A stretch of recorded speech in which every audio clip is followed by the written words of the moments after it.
എന്തിനാണ് V-Guard IPO ചെയ്യാൻ തീരുമാനിച്ചത്? പബ്ലിക് ഇഷ്യൂ ഒരു എളുപ്പമുള്ള പ്രോസസ്സ് ആയിരുന്നില്ല എന്ന് കേട്ടിരുന്നു. നമ്മൾ പ്രൈസ് 82 റുപ്പീസ് പ്രൈസ് എന്നുള്ളതൊക്കെ കാൽക്കുലേറ്റ് ചെയ്ത് തീരുമാനിച്ചു. അപ്പോഴേക്കും വലിയൊരു പ്രോബ്ലം വന്നു. 2008 ലെയ്മൻ ബ്രദേഴ്സ് തകരുന്നു, അല്ലെങ്കിൽ ആ പ്രശ്നം ഈ പ്രശ്നം. ഈ മർച്ചന്റ് ബാങ്കർ പറയുകയാണേ കണ്ണടച്ചിട്ട്, അയ്യോ സാറേ ഇത് നീട്ടി വയ്ക്കേണ്ടി വരും. എന്താ കാര്യം? നമുക്ക് സെയിലുണ്ടല്ലോ, നമുക്ക് സെയിലിനൊരു കുറവില്ലല്ലോ. അപ്പോൾ അത് പറഞ്ഞിട്ട് കാര്യമില്ല, ഇത് മാർക്കറ്റ് സെൻറ്റിമെൻറ്റ്സ് അങ്ങനെയാണ്. അപ്പോൾ ഞാൻ പറഞ്ഞു ഞാൻ നീട്ടി വയ്ക്കില്ല.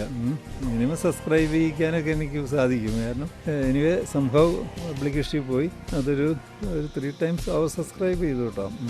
പക്ഷേ സബ്സ്ക്രൈബ് ചെയ്ത് നമ്മൾ മാർക്കറ്റ് ഓപ്പൺ ആയി കഴിഞ്ഞ് ട്രേഡിങ് തുടങ്ങിയപ്പോൾ തന്നെ പതുക്കെ പുറകോട്ടടിക്കാൻ തുടങ്ങി. പലരും വിഡ്രോ ചെയ്യാൻ തുടങ്ങി.